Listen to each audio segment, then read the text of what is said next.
se entiende aquellas acciones sociales colectivas más o menos permanentes, orientadas a enfrentar injusticias, desigualdades o exclusiones, y que tienden a ser propositivas en contextos históricos específicos. Los movimientos sociales y las distintas formas de participación política son, indudablemente, auténticos motores de cambio de nuestras sociedades. La historia del siglo XX se ha estructurado en paralelo al desarrollo de estas formas de participación ciudadana. La estructuración en grupos constituye la dimensión más elemental, específica y manifiesta de toda sociedad humana. El surgimiento de los movimientos sociales en América Latina en el siglo XXI estuvo marcado por dos fenómenos, el neoliberalismo y la democratización.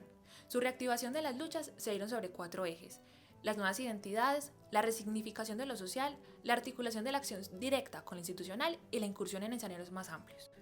A comienzos de la década de 1990, además del derrumbe del socialismo real y el triunfo del neoliberalismo, en el continente latinoamericano se dieron otros procesos estructurales. Primero, la crisis del modelo de desarrollo de sustitución de importaciones, el cual apostaba a la industrialización como motor de crecimiento económico y de distribución de riqueza a través de políticas.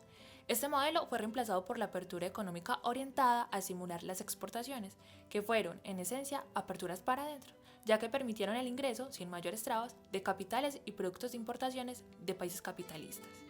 Segundo, la democratización de la vida pública. La mayoría de los países latinoamericanos pasaron en esta época a transiciones democráticas, de dictaduras a democracias representativas. Solo en México, Colombia y Venezuela no fue necesario dichas transiciones, pero sí procesos de cambio en los viejos caudillismos. A pesar de estos procesos de democratización, varios sectores de la población fueron excluidos, en especial pueblos originarios, afrodescendientes, mujeres y campesinos, lo cual produjo el aumento de protesta social a finales de los 90.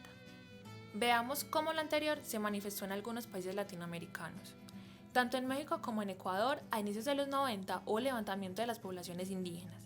En el primero, debido al desconocimiento por parte del gobierno a acuerdos previos con dichas poblaciones, provocó nuevas movilizaciones indígenas y populares. En el segundo, fue tan fuerte la organización de esta población a nivel nacional que incluso llegaron a crear un aparato electoral. En ambos países, el levantamiento de las movilizaciones fue en contra de la agenda neoliberal. Otros ejemplos de protesta social en América Latina se dieron en Venezuela con un intento de golpe de Estado y en Bolivia con un proceso más organizado y radical. En Argentina, por su parte, los protagonistas fueron los desempleados y capas medias empobrecidas, y en Brasil las movilizaciones las protagonizaron sectores sindicales y organizaciones eclesiales campesinas. En Colombia, por su parte, los procesos democráticos de movimientos sociales surgen en un contexto de violencia y aumento del conflicto armado. En la década de 1980 se dio una fuerte lucha contra guerrillas, en lo que se vieron implicados intelectuales, sindicalistas, líderes comunitarios, defensores de derechos humanos y comunidades indígenas. Todos ellos fueron silenciados y señalados por la derecha como simpatizantes de los grupos revolucionarios. En ese sentido, el cambio democrático fue aparente, pues no se dio un disfrute pleno de la ciudadanía. Los derechos civiles y políticos fueron vulnerados, al igual que los sociales y económicos. Ante este panorama, en la década de los 90 comenzó un resurgimiento de las protestas y movilizaciones sociales. De nuevo, obreros, campesinos y estudiantes se convirtieron en actores que demandaron reformas económicas, políticas, sociales y culturales. A estas luchas se le unieron los indígenas, los cuales, aunque no superan más del 3% de la población, con sus valerosas luchas lograron imponer una agenda que traían de tiempo atrás. Recordemos que las luchas de los indígenas en Colombia tienen varios siglos de existencia. Se encuentran movimientos indígenas antes de la Guerra de los Mil Días, que continuaron a principios del siglo XX con el movimiento Quintín-Lame, pero solo hasta los años 70, cuando se profundizó la lucha contra la reforma agraria y la ley laboral, se dio una verdadera movilización indígena en el país. En esta dinámica se puede hablar de que las primeras movilizaciones indígenas fueron en los años 70, cuando el Consejo Regional Indígena del Cauca se opuso a los terratenientes y a las reformas agrarias cada vez más generosas con las clases sociales más pudientes. Como consecuencia, el gobierno de Turbay Ayala expidió en 1979 el Estatuto Indígena, una norma que reformuló la Ley 89 de 1890, la única medida jurídica que reconocía los territorios indígenas y que declaraba la necesidad de una personería jurídica para administrar los cabildos.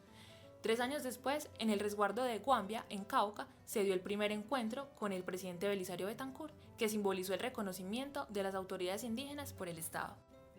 Este logro nacional de reconocimiento de las comunidades étnicas fue respaldado posteriormente en 1989 por la comunidad internacional, en el Convenio 107 de la Organización Internacional del Trabajo. El convenio es un instrumento internacional clave para los derechos de los pueblos indígenas. pues define el derecho a la diferencia y a la no integración, es decir, el rechazo a políticas públicas asimilacionistas. Y en 2007 se sumó la Declaración de Naciones Unidas sobre los Derechos de los Pueblos Indígenas, un documento que impulsa el derecho de propiedad indígena con énfasis en la búsqueda de su propio desarrollo. En resumen, las luchas indígenas no han parado. A pesar de los grandes avances en materia del reconocimiento de sus derechos y del apoyo internacional que han recibido, las comunidades indígenas continúan presentando fuertes reclamos por el olvido por parte del gobierno, la muerte de muchos de sus líderes y la protección de la tierra. En contraste con estas luchas se encuentra una serie de acciones recientes de la población indígena.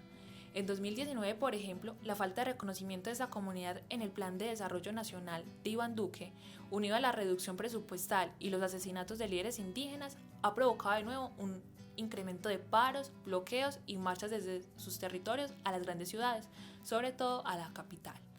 En total se contabilizaron alrededor de 22.000 personas que participaron de marchas y mingas.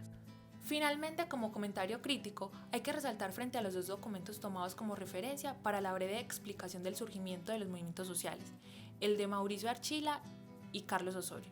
En el primero, se muestra una lógica argumental muy organizada, inicia exponiendo el surgimiento de los movimientos sociales en América Latina y posteriormente desciende a un plano más local y hace hincapié en Colombia.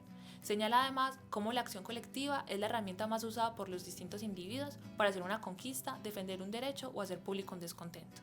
En el segundo, el de Carlos Osorio, se presenta un texto en el cual el título promete centrarse en el movimiento indígena colombiano y cómo se da configuración de la identidad negativa hacia la positiva. Sin embargo, no lo hace. Su texto desarrolla otros elementos de carácter histórico, propio de narrativas historiográficas, dejando el desarrollo de la tesis para las conclusiones.